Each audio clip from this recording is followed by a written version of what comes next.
El remate, con Miguel Ángel González Suárez. Bueno, son las 7:30 de la mañana y comenzamos 3 horas y media, ni mucho ni poco, pero para mí es como si fueran 5 minutos aquí en la 10 Capital Radio con un equipazo de lujo para, ya saben, para informar, para formarnos y para entretener. Les recuerdo que el próximo lunes haremos este programa desde el MUNA, que es el Museo de la Naturaleza y Arqueología. Próximo lunes 30, a partir de las 7:30 estamos en el MUNA. O sea que si nos quieren ver, los que estén por el centro de Santa Cruz, allí estaremos en directo y expuestos a ustedes.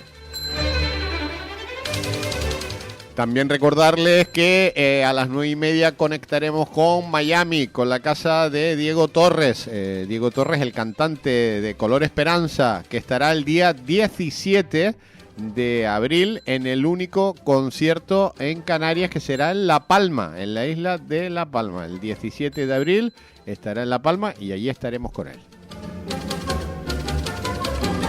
Como saben, nos encanta irnos un año atrás en la fecha de hoy, en el 26 de marzo, y hoy hace un año el gobierno dice que no llevará al Congreso unos presupuestos para perder el tiempo. Ya saben que en este país hace tiempo que no se aprueban los presupuestos y, por supuesto, no pasa nada.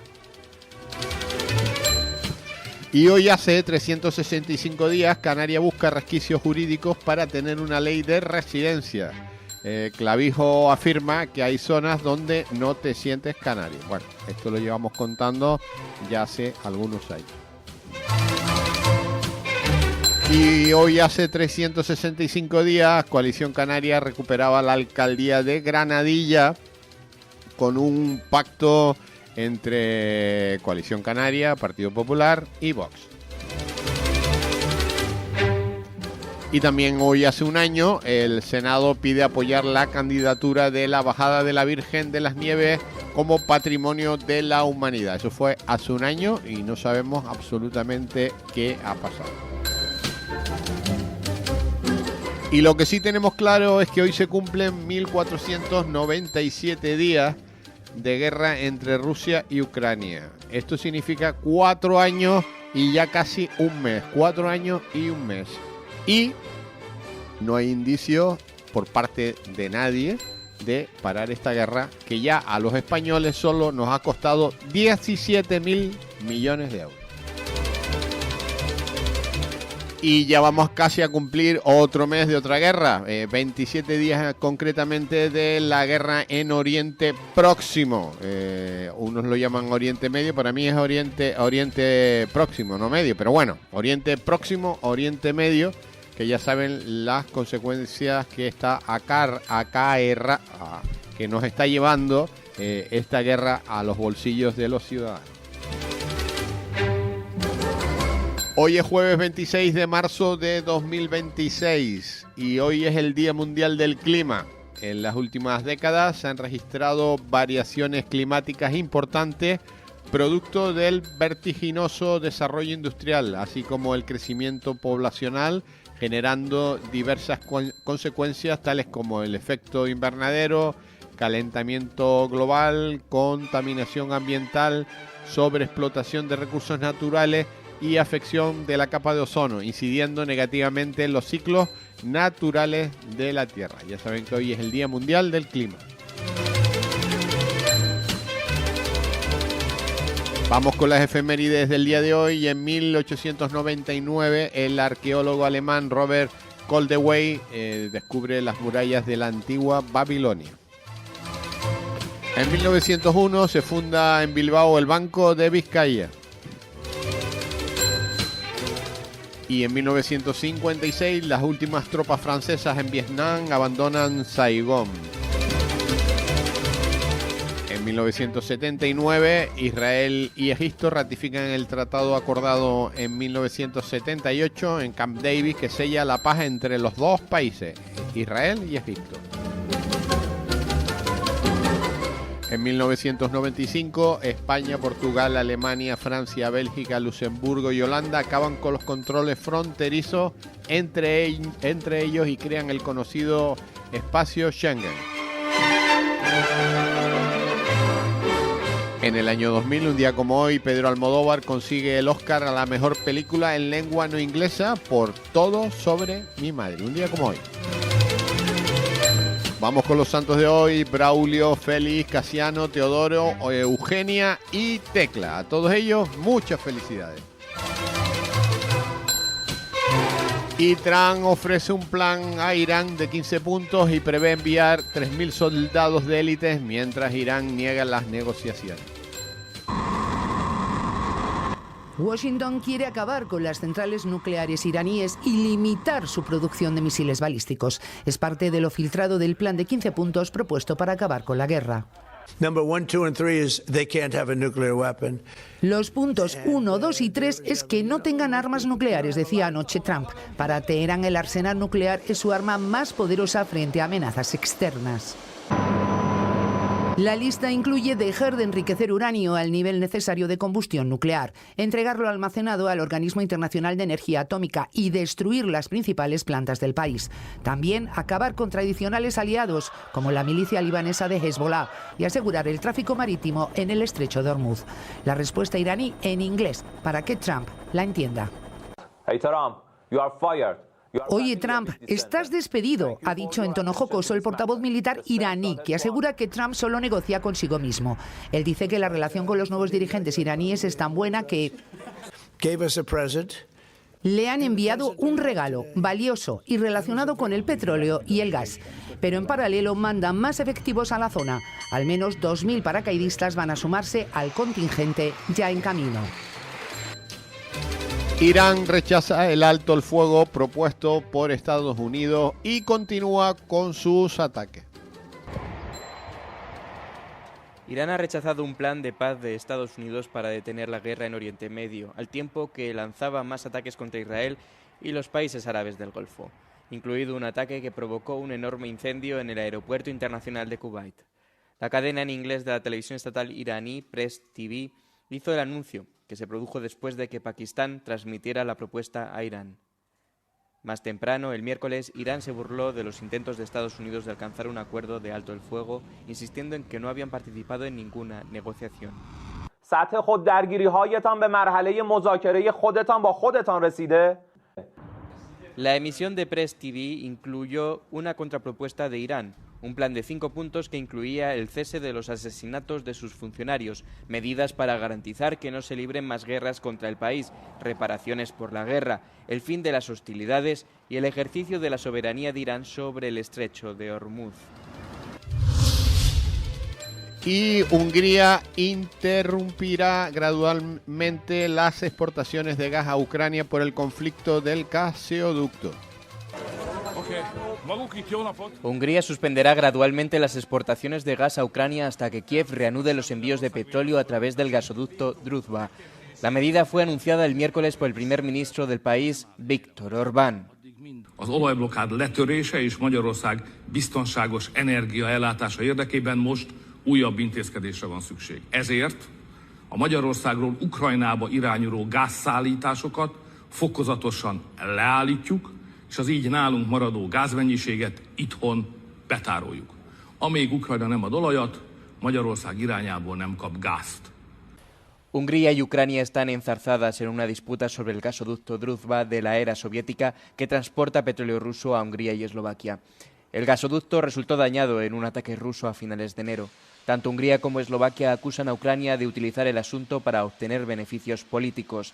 El gobierno de Orbán ha alegado en repetidas ocasiones que Kiev está tratando de provocar una crisis energética antes de las elecciones generales de Hungría del próximo mes. Ucrania, por su parte, ha pedido a Hungría y Eslovaquia que dejen de depender de los combustibles fósiles rusos. Según la empresa ucraniana de análisis energético Espro, Kiev importó más de 2.900 millones de metros cúbicos de gas natural de Hungría en 2025, lo que representó el 45% del total de las importaciones del país. Y los europeos pierden la confianza en el poder militar de la Unión Europea. ¿Están los europeos satisfechos con el papel global de la Unión Europea?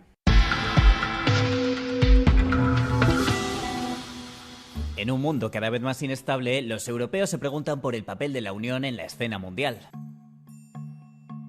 Una nueva encuesta de Euroconsumer realizada en 10 países muestra que estos ya están adaptando su comportamiento en respuesta a los acontecimientos mundiales. Aunque alrededor de un tercio considera a la Unión como una potencia militar creíble, muchos creen que aún carece de una influencia real a nivel internacional.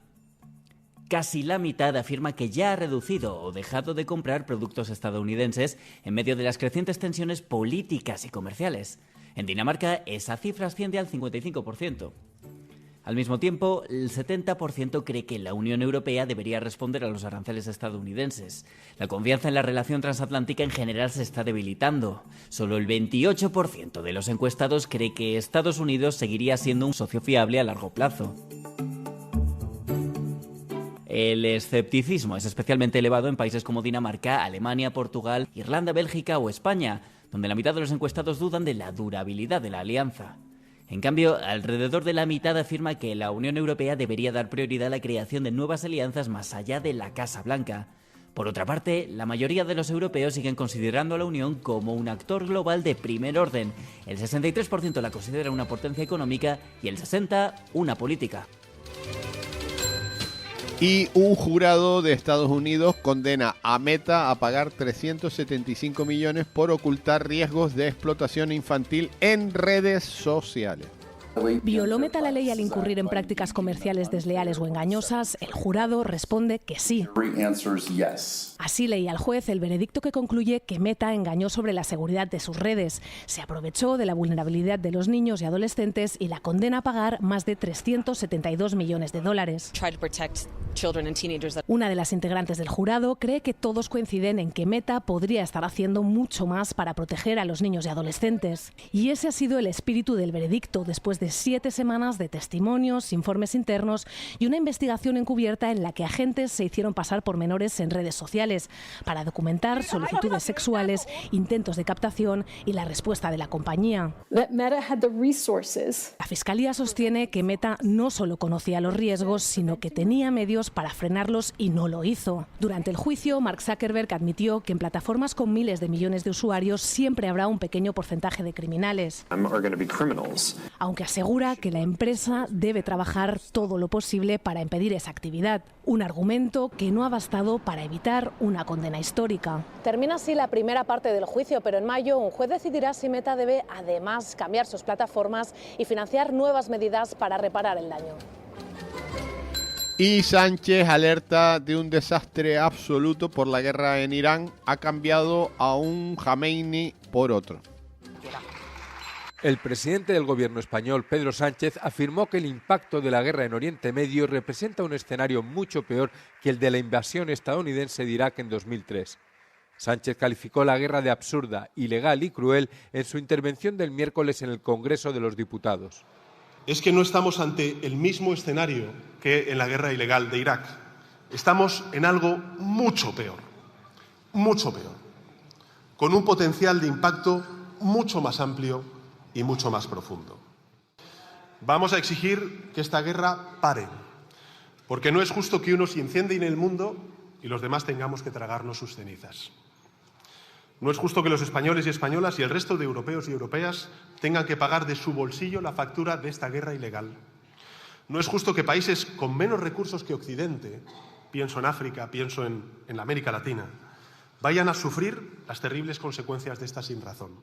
El presidente del gobierno se ha negado a permitir que Estados Unidos utilice sus bases militares en territorio español en su ofensiva contra Irán, a pesar de las amenazas del presidente Donald Trump de suspender el comercio con Madrid. La semana pasada, el gobierno de Sánchez aprobó un amplio paquete de medidas por valor de 5.000 millones de euros destinado a mitigar el impacto económico de la guerra y que incluía una bajada en los impuestos sobre los combustibles.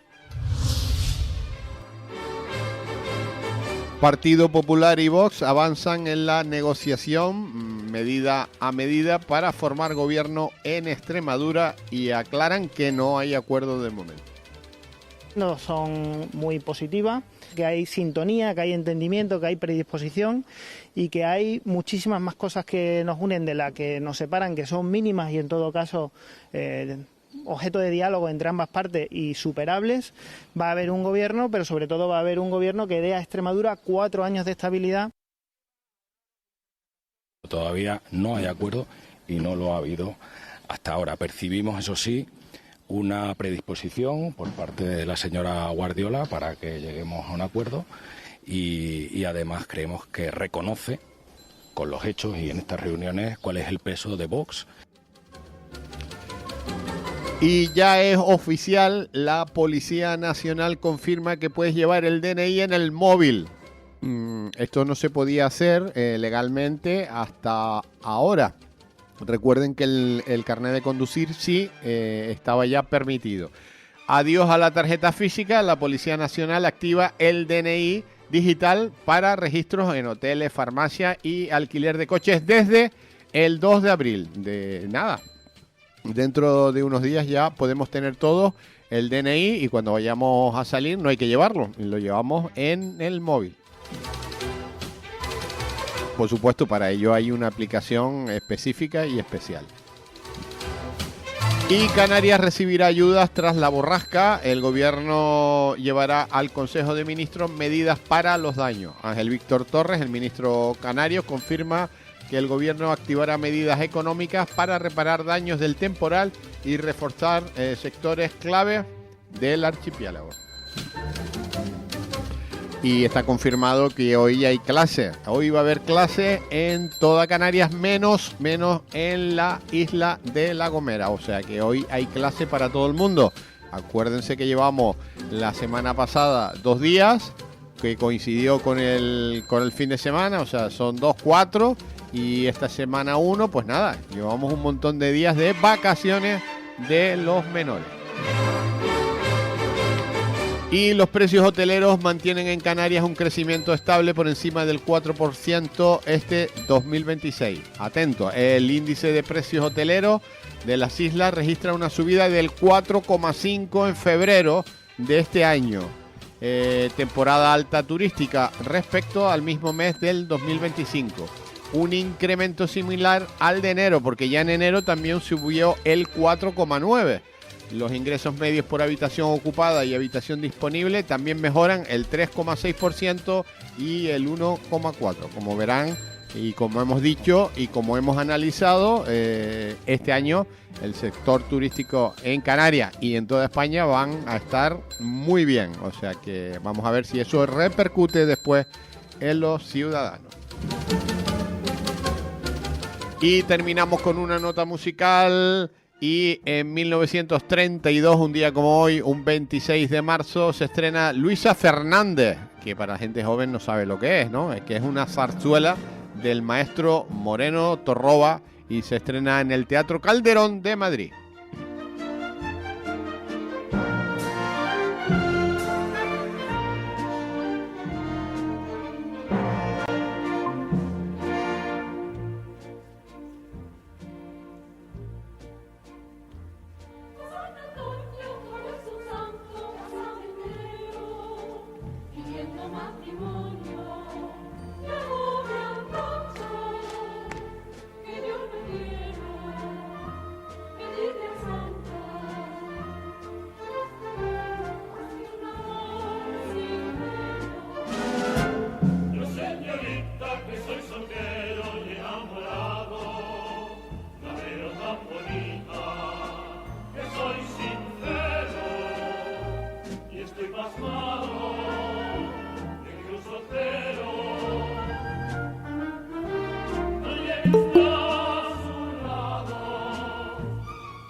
Capital Radio.